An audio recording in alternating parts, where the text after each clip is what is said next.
The massive space station Nexus Prime floated in the darkness between 3 star systems. Its metal corridors buzzed with the sound of 1,000 different voices speaking in languages from across the galaxy.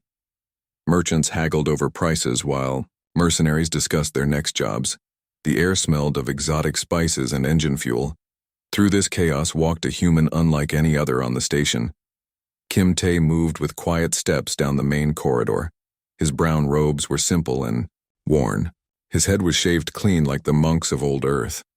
People turned to look at him as he passed, but he did not look back. Kim Tae had been walking for an hour now. He searched for someone who could take him to the outer rim worlds. Most ship captains took one look at his robes and shook their heads. They wanted passengers who could pay well, not wandering monks. Behind him, trouble was brewing. A group of alien thugs had been following him for the past 20 minutes. Their leader was a massive reptile named Vextar. His skin was dark green and covered in scales. His arms were thick as tree trunks. Sharp teeth filled his mouth when he smiled, which was often. "Look at the quiet little monkey," Vextar said to his crew. His voice was loud enough for everyone nearby to hear. "Walking around like he owns the place." The other thugs laughed. There were 6 of them, all different species. They worked for the Crimson Syndicate, one of the most feared crime groups in this sector. Most people moved out of their way when they saw them coming. Kim Tae heard the words, but did not turn around. He continued walking at the same steady pace. His face showed no anger or fear. This made Vextar even more interested. "Hey, monk," Vextar called out. "I'm talking to you." Kim Tae stopped at a vendor stall. The alien selling fruit looked nervous as the monk approached. The vendor had 6 arms and purple skin. His name was Zixalon, and he had been selling fruit on Nexus Prime for 15 years. "How much for passage information?" Kim Tae asked quietly. Zixalon glanced at the approaching thugs. "Information is free, friend, but I suggest you find it somewhere else." Kim Tae placed a small metal coin on the counter. "I need transport to Kethmora, Outer Rim." The vendor's eyes went wide. "Kethmora? That's a war zone. Humans aren't welcome there anymore." "I know," Kim Tae said simply. Vextar and his crew had reached the fruit stall. The reptilian thug knocked over a basket of blue fruit. The round fruits rolled across the floor. "Oops," Vextar said with a grin. "Clumsy me." The vendor began picking up his fruit quickly. His hands shook as he worked. Other customers moved away from the stall. Nobody wanted trouble with the Crimson Syndicate. "You didn't answer me before, monk," Vextar continued. "When someone talks to you, it's polite to respond." Kim Tae picked up one of the fallen fruits and placed it back in the basket. He did this 3 more times, moving slowly and carefully. When he was done, he looked up at Vextar. "Thank you for the lesson in manners," Kim Tae said. His voice was calm and quiet. Vextar expected anger or fear. Instead, he got politeness. This confused him. "Are you making fun of me, human?" "No," Kim Tae replied. "I am not." One of Vextar's crew members stepped forward. This alien looked like a giant insect with 4 arms. His name was Kloktor, and he enjoyed hurting people. "Boss, let me teach this monkey some respect," Kloktor said. His voice made a clicking sound when he spoke. Vextar held up a hand. "Not yet.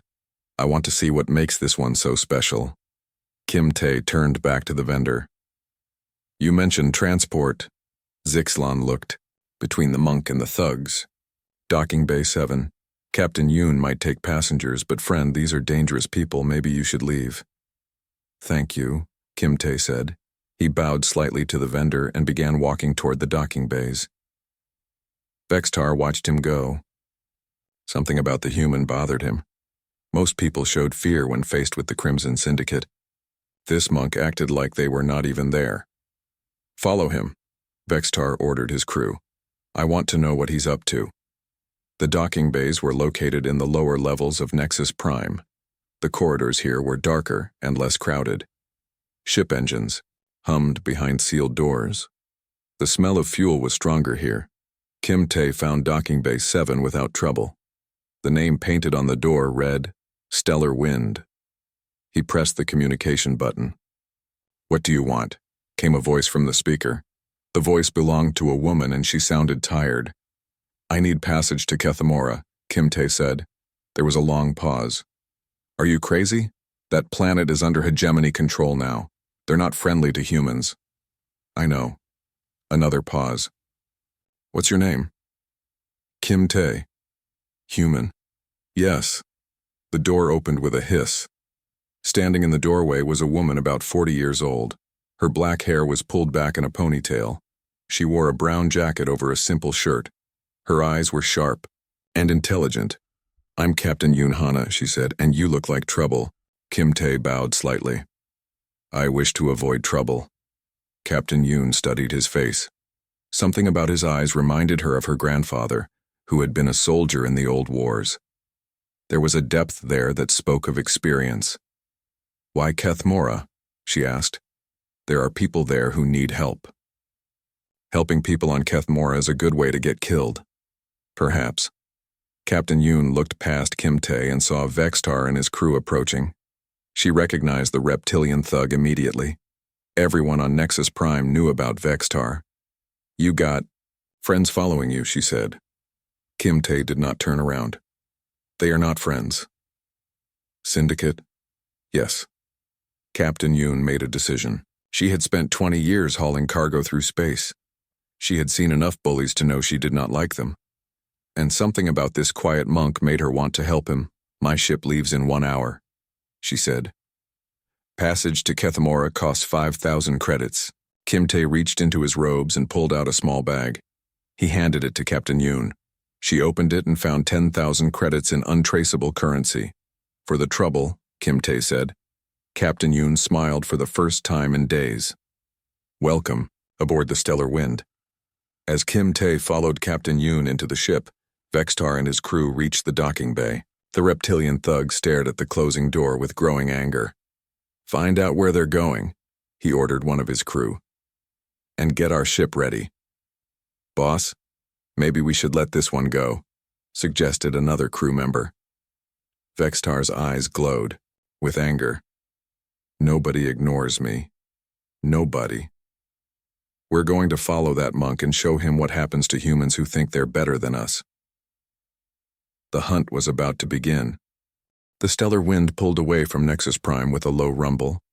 Kim Tae sat in the passenger area, his hands folded in his lap. Through the small window, he watched the stars stretch into lines as the ship jumped to faster than light speed. "Captain." Yoon Hana finished her checks on the bridge and came to sit across from him. The main cabin was small but comfortable. 2 other crew members worked nearby. One was a young man with grease on his hands and the other was a woman in a white medical coat.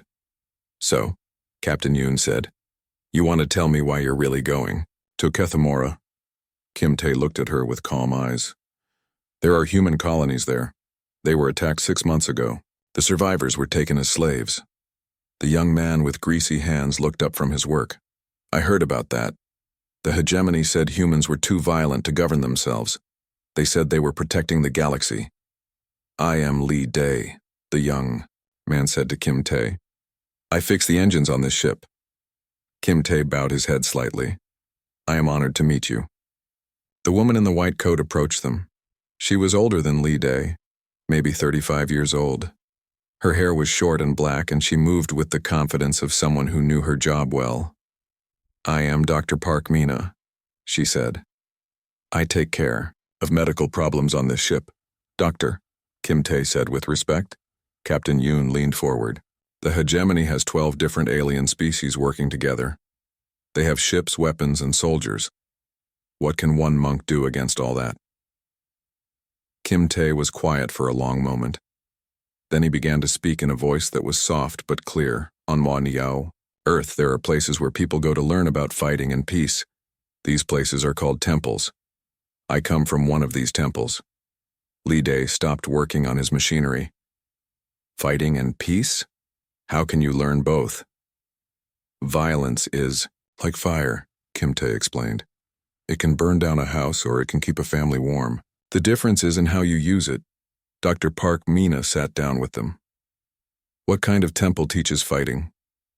The Temple of Earthbound Stars, Kim Tae said. We have been preparing for this time for many years. What time? Captain Yoon asked. The time when humanity would go to the stars and meet those who think we are only good for violence. We knew this day would come. Kim Tae stood up and walked to the window. The stars were no longer moving. They had settled into normal space for a few hours while the ship's engines recharged. The hegemony believes humans are animals, Kim Tae continued. They think we only know how to fight and destroy.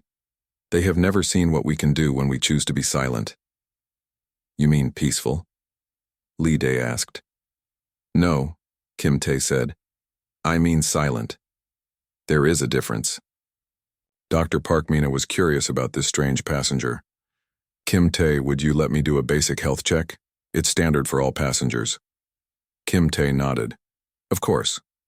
They went to the medical bay, a small room with white walls and clean equipment. Dr. Park Mina asked Kim Tae to remove his outer robe so she could check his heart and lungs. When Kim Tae pulled off his brown robe, Dr. Park Mina gasped. His arms and chest were covered in small scars. They were not random scars from accidents. These were precise marks that formed patterns on his skin. What are these? She asked, trying to keep her voice professional. Training marks, Kim Tae said simply. Dr. Park Mina had been a military doctor before joining Captain Yoon's crew. She had seen soldiers with scars, but nothing like this. She took readings with her medical scanner and frowned at the results. Your bone density is twice what it should be, she said, and your muscle structure is unusual. How is this possible? We train every day from childhood, Kim Tae explained. Our bodies become tools like a hammer or a sword. Tools for what? For protecting those who cannot protect themselves. Meanwhile, Lee Dae was on the bridge with Captain Yoon. He was monitoring the ship's sensors when he saw something that made him worried. Captain, he said, we have a ship following us. Captain Yoon looked at the display screen. A red dot appeared behind their ship, matching their course and speed exactly. How long have they been back there? She asked. Since we left Nexus Prime, Lee Dae replied. I thought it might be a coincidence, but they've made every course change we have. Captain Yoon knew immediately who it was. Vextar. She called Dr. Park Mina and Kim Tae back to the main cabin. When they arrived, she showed them the sensor display. Your reptilian friend is still interested in you, she told Kim Tae. Kim Tae looked at the screen but did not seem worried. He will follow us to Kethmora. That's a problem, Captain Yoon said. Vextar has a bigger ship and more weapons than we do. He also has more crew, Lee Dae added. At least 12 fighters. Dr. Park Mina looked at Kim Tae. What will you do? I will do what I must, Kim Tae said. He sat back down and closed his eyes. But first I will be silent. For the next several hours, Kim Tae sat without moving. His breathing was slow and steady. The others watched him with growing curiosity. Is he sleeping? Lee Dae whispered. No, Dr. Park Mina said. His brain activity is very high. He's thinking about something. Captain Yoon had seen meditation before, but this was different. Kim Tae seemed to be preparing for something specific. When Kim Tae finally opened his eyes, the ship was approaching Kethmora. The planet appeared on the main screen, brown and scarred from orbital bombing. The human colony was called New Seoul, Captain Yoon said. It's on the northern continent. Kim Tae stood up and put his outer robe back on. Thank you for bringing me here. We're not leaving you, Captain Yoon said firmly. Whatever happens down there, we'll wait for you. That may be dangerous. Maybe. But it's the right thing to do. Lee Dae was still watching the sensors. The other ship is getting closer. They'll reach the planet about 10 minutes after we do. Kim Tae nodded. Vextar wants to finish what he started on the station. What did you do to make him so angry? Dr. Park Mina asked. I ignored him, Kim Tae said. For someone like Vextar, being ignored is worse than being insulted. As the stellar wind entered Kethmora's atmosphere, Kim Tae stood at the window and looked down at the damaged planet below. Somewhere down there, his people were suffering. Soon, Vextar would arrive with his crew, looking for a fight. Kim Tae had spent his whole life preparing for moments like this. The time for silence was almost over. The stellar wind landed at the spaceport outside what used to be New Seoul. Kim Tae looked out at the ruined city through the ship's window. Buildings that once stood tall were now broken shells. Smoke still rose from some areas even after 6 months. The spaceport itself was busy with alien ships. Most belonged to the hegemony forces that now controlled the planet. Their ships were sleek and painted in dark colors. Guards with energy weapons walked between the landing pads. "This place looks like a war zone," Lee Day said quietly. "It is a war zone," Captain Yoon replied. "The war is just over."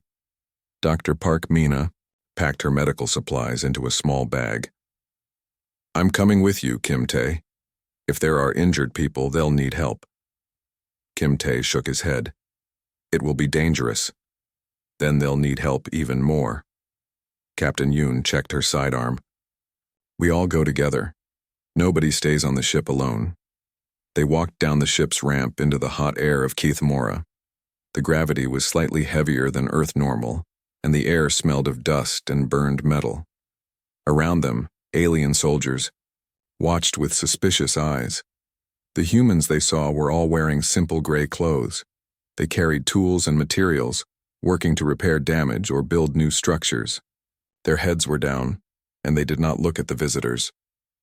Kim Tae watched these workers with growing sadness. These were his people, treated like property by their alien captors.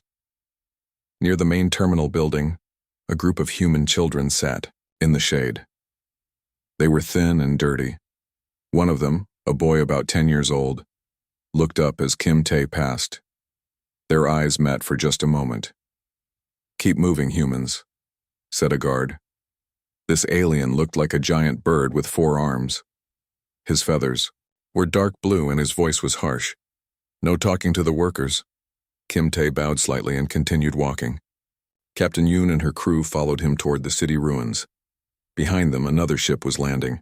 It was larger than the stellar wind and painted black with red markings. The Crimson Syndicate had arrived. Vextar stepped off his ship with 11 crew members behind him. His reptilian eyes scanned the spaceport until he spotted the brown robes of Kim Tae in the distance. "There's our quiet little monk," Vextar said with a smile that showed all his sharp teeth. "Time to teach him some manners." One of his crew, the insect-like Klaktor, rubbed his 4 hands together. "Should we take him now, boss?" "Not yet," Vextar said. "I want witnesses. Lots of witnesses." They followed Kim Tae and his companions into the ruins of New Seoul. The streets were mostly empty except for human workers and their alien supervisors. The buildings that still stood were marked with hegemony symbols. Kim Tae stopped at what had once been a school. The playground was broken, and the swings hung at strange angles. Through the damaged windows, he could see that the building was being used to house human workers. "My people built a good life here," Kim Tae said quietly, to Captain Yoon. "They had farms and schools and hope for the future. They can have that again," Dr. Park Mina said. Perhaps. Vextar had been getting closer while they talked. Now he was close enough to be heard clearly. "Well, well," Vextar called out in his loud voice. "Look what we have here. The quiet monkey has come to see his relatives in their cages." Several human workers looked up at the sound of trouble. Their alien guards also turned to watch. Word began to spread quickly that something was happening. Kim Tae did not turn around. He continued looking at the ruined school. "I'm talking to you, monk," Vextar said, walking closer. "It's rude to ignore someone who's trying to be friendly." Captain Yoon put her hand on her weapon. "Kim Tae, we should go." "No," Kim Tae said, softly. "Running will not solve this problem." More people were gathering now. Human workers stopped their tasks to watch. Alien guards moved closer to see what the commotion was about. Some were taking recordings with their communication devices. Vextar was now only a few meters away. His crew spread out in a half circle behind him. They all carried weapons, and they all looked eager to use them. "You know what I think?" Vextar said. "I think humans are cowards. You talk big about being tough, but when it matters, you run away or hide behind your silence." Kim Tae finally turned around. His face was calm, but something had changed in his eyes. "You wish me to speak?" "I want you to beg," Vexitar said. "I want you to get on your knees and admit that humans are weak." The crowd was growing larger. More workers had stopped what they were doing. Even some of the hegemony officials had come to watch. This was becoming a public event. Kim Tae looked around at all the watching faces. He saw fear in the eyes of the human workers. He saw amusement in the faces of the aliens. And in the crowd, he saw the young boy from the spaceport, watching with wide eyes. "I have a better idea," Vextar continued. "Maybe I'll hurt some of these workers until you learn some respect." Vextar grabbed the nearest human worker, an older man with gray hair. The man tried to pull away, but Vextar's grip was too strong. "Please," the worker said. "I haven't done anything wrong." Vextar pulled out a small energy weapon and pointed it at the man's head. "Beg, monk. Beg for this old fool's life." Kim Tae's hands were still folded in front of him. "Release him. Make me." The crowd held its breath. Even the alien guards had stopped moving. Everyone was waiting to see what would happen next. Then Vextar spotted the young boy in the crowd, the same boy who had looked at Kim Tae at the spaceport. Vextar pushed the old man away and grabbed the child instead. "This is even better," Vextar said, lifting the boy off the ground. "Children are so fragile." The boy's name was Cho Bin. He was only 10 years old. His parents had been killed when the hegemony attacked New Seoul. He had been living with the other orphaned children ever since. Cho Bin looked at Kim Tae with trust in his eyes, as if he believed the monk could save him. Vextar placed his energy, weapon against the boy's throat. "Last chance, monk. Get on your knees and beg or watch this little human die." Kim Tae closed his eyes for a moment. When he opened them again, he began to remove his outer robe. Under it, he wore a simple brown shirt. His arms were visible now, covered in the strange scars that Dr. Park Mina had seen earlier. "Your understanding of silence," Kim Tae said in a clear, strong voice, "is as limited as your understanding of strength." Captain Yoon realized that everything was about to change. Lee Dae stepped back instinctively. Dr. Park Mina moved toward. The injured people she knew would soon need help. The boy Cho Bin looked at Kim Tae and somehow knew he was safe. Vextar laughed. "Finally, the monkey speaks. But it's too late for words now." Kim Tae rolled his shoulders and took a slow, deep breath. "You are correct. It is too late for words." The crowd pressed closer. Alien guards activated their weapons. Human workers whispered prayers, and Kim Tae prepared to show the galaxy what happened when Earth's children were threatened. Kim Tae stood perfectly still as Vextar held the energy weapon to young Cho Bin's throat. The crowd had grown silent. Even the wind seemed to have stopped blowing through the ruins of New Seoul. "I maintained silence not from weakness," Kim Tae said, his voice carrying clearly across the gathered crowd, "but from mercy. You have mistaken restraint for inability." Vextar's grip tightened on the boy. Big words from someone who's about to watch a child die. Kim Tae took one step forward. It was a small movement, but somehow it changed everything. The air itself seemed to become heavier. "You wish to see what humans are capable of," Kim Tae continued. "Very well. But understand this.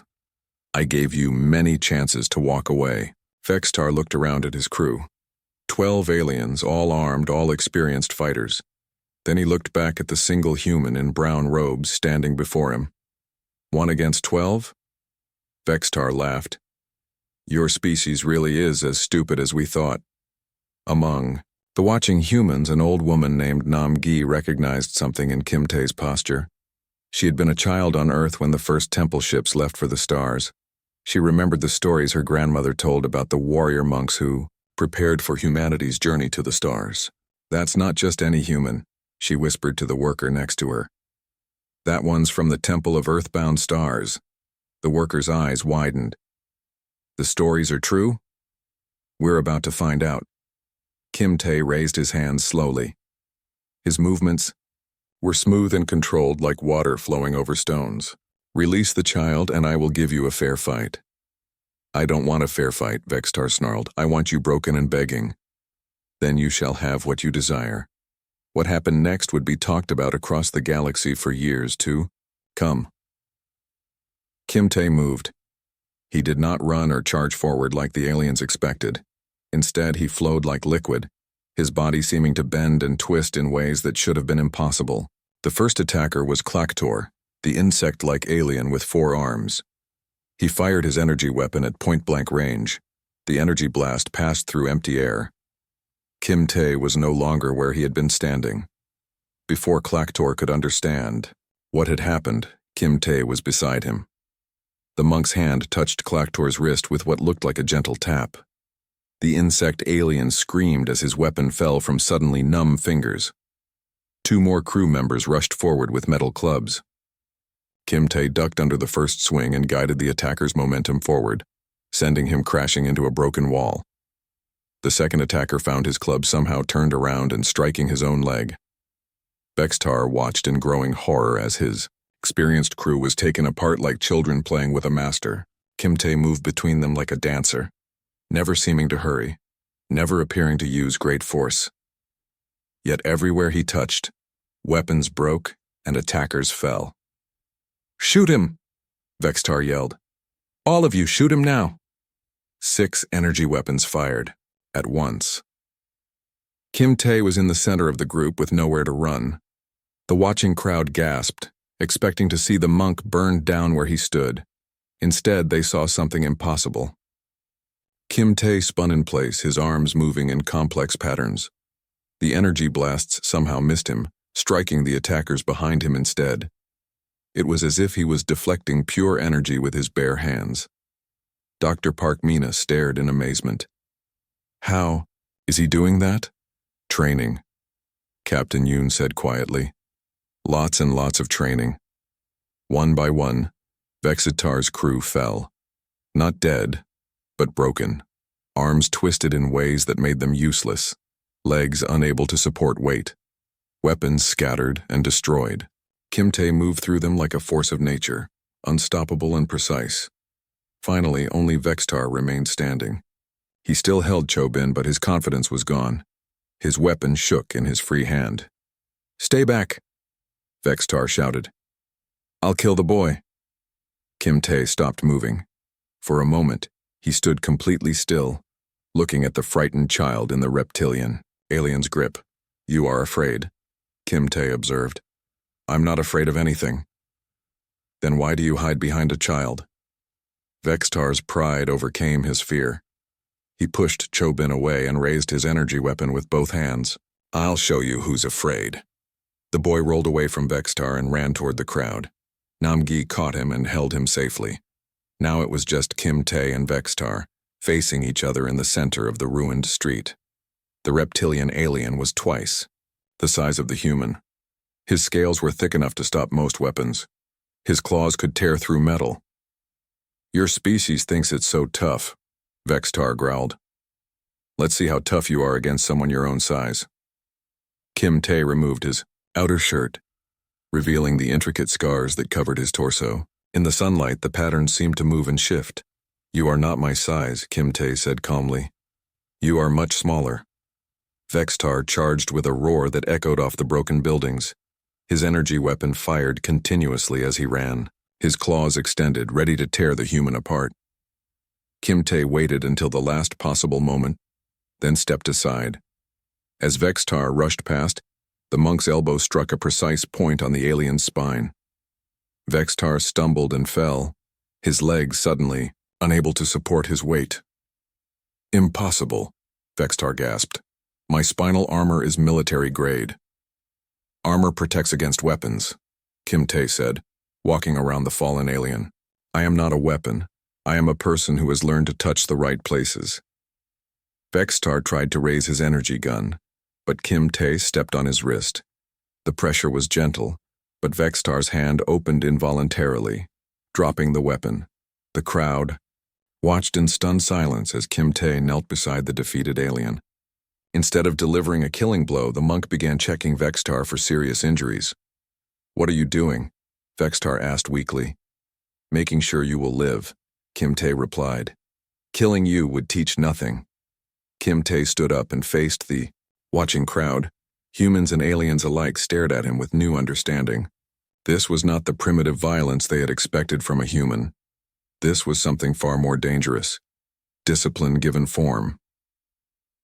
"Let this be known throughout the galaxy," Kim Tae said, his voice carrying to every corner of the crowd. "Humans do not seek war, but we will not accept slavery. We will not watch our children suffer in silence." He looked directly at the hegemony officials who had been recording everything. "Tell your superiors what you have seen here today. Tell them that Earth's children are not as helpless as you believed." Young Chobin broke free from Namgi's arms and ran to Kim Tae. The monk knelt down and placed his hand gently on the boy's head. "Are we free now?"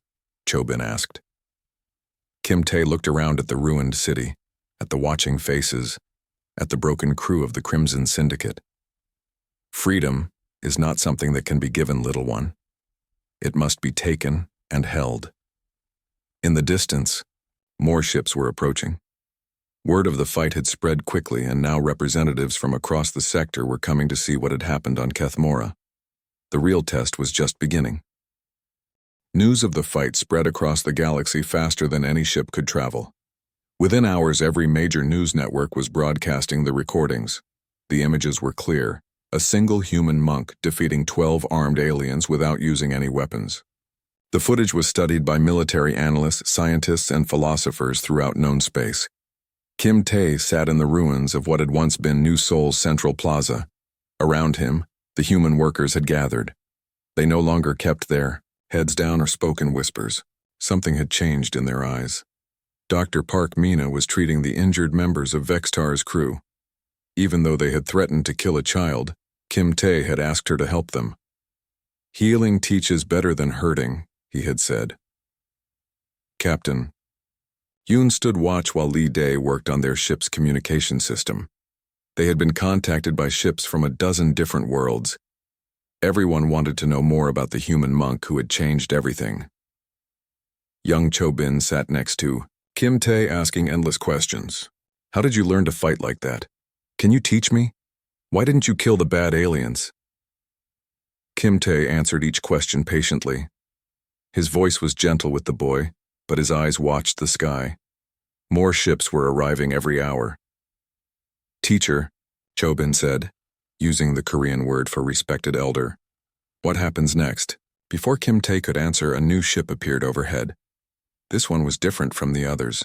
It was huge, painted in the official colors of the hegemony, and bristling with weapons. The flagship of Admiral Rexthon, supreme commander of the hegemony forces in this sector. The ship landed in the center of the plaza, its engines blowing dust and debris everywhere. A ramp lowered, and 50 heavily armed soldiers marched out in perfect formation. Behind them came Admiral Rexthon himself. The admiral was a Vorthon, a species that looked like giant crabs walking upright. His shell was decorated with medals and rank symbols. His compound eyes glowed with anger as he surveyed the scene. "Where is the human responsible for this incident?" Admiral Rexthon demanded. His voice was amplified by speakers in his armor. Kim Tae stood up slowly. "I am here." Admiral Rexthon studied the small human in brown robes. This was not what he had expected. Where was the savage warrior? Where were the weapons and battle scars? "You are the one who attacked Syndicate personnel?" "I defended a child from those who would harm him." "You violated the peace treaty between the hegemony and the Syndicate." Kim Tae was quiet for a moment. Then he spoke in a voice that carried across the plaza. "There is no peace where children are threatened. There is no treaty that justifies slavery." The admiral's soldiers shifted nervously. They had all seen the recordings. They knew what this quiet human was capable of. "The humans of Kethmora are not slaves," Admiral Rexthon said. "They are protected workers, kept safe from their own violent nature." "Look around you," Kim Tae replied, gesturing to the ruined city. Do they look protected? More humans were gathering in the plaza. Word had spread throughout the colony that something important was happening. They came from the work camps, from the damaged buildings, from hiding places in the ruins. Soon, hundreds of people surrounded the Admiral's soldiers. Old Nam Gi pushed through the crowd until she stood near Kim Tae. "I remember when we first came to this world," she said loudly. "We built schools and hospitals. We grew food and raised children. We harmed no one." Other voices joined hers, stories of the peaceful colony, of the unprovoked attack, of months, of forced labor and separation from families. Admiral Rexthon listened to the human voices with growing discomfort. The recordings his soldiers had made would be studied by every government in the galaxy. Public opinion was already shifting. The hegemony's reputation for just rule was being questioned. "What do you want?" Admiral Rexthon asked Kim Tae. "I want what any parent wants for their children: safety, freedom, the chance to grow and learn without fear. And if we refuse..." Kim Tae looked around at the gathered humans, men and women who had survived months of oppression, children who had been forced to grow up too quickly, elders who remembered better days. "Then you will discover that I am not the only one of my kind." The Admiral's compound eyes focused on Kim Tae. "Explain." "Earth has many temples. Each temple has many students. We have been preparing for this day for generations." Kim Tae pulled out a small communication device. With a few touches, he activated a holographic display. The image showed a star map with hundreds of points of light. "Each light represents a temple ship that left Earth in the past 50 years, Kim Tae said.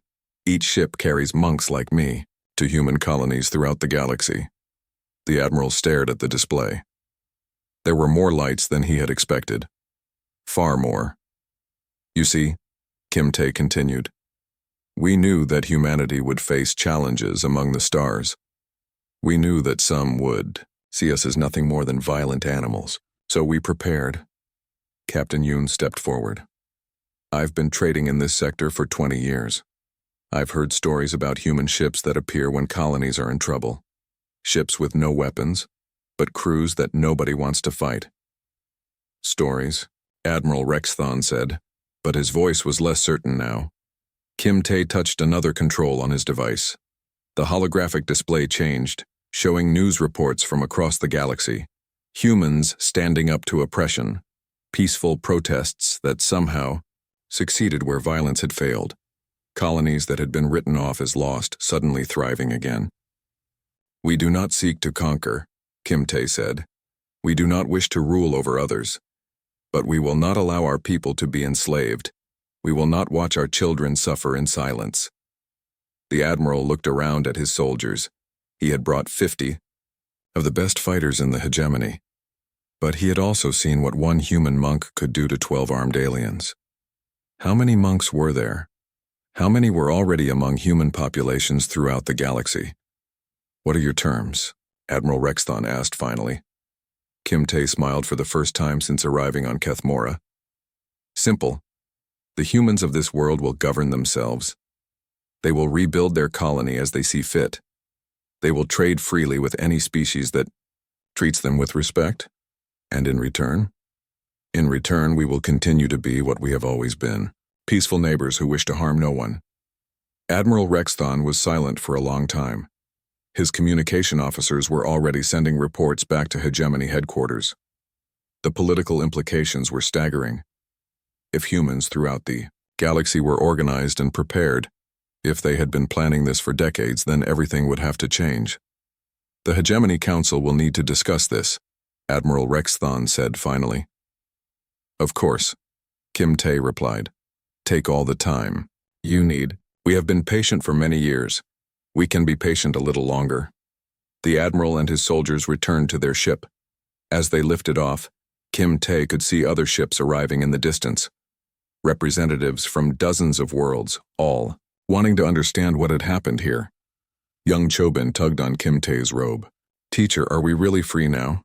Kim Tae knelt down to the boy's level. "Freedom is not something that happens once, little one. It is something we must choose every day.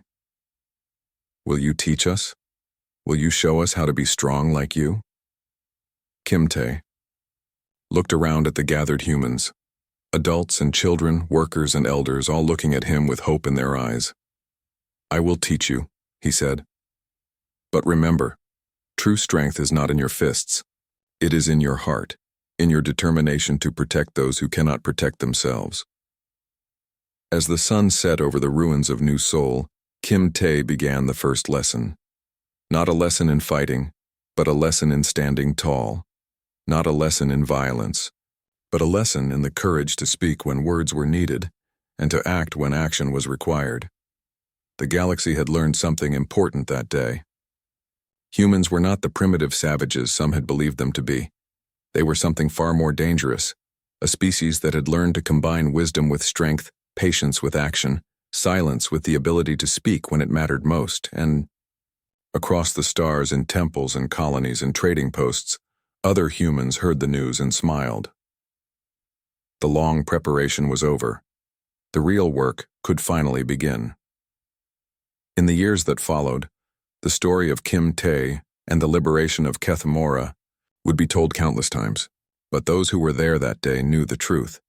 It was not the story of one man's victory over impossible odds. It was the story of a species that had learned to be more than anyone expected, and had finally decided it was time to show the galaxy what humanity could truly accomplish.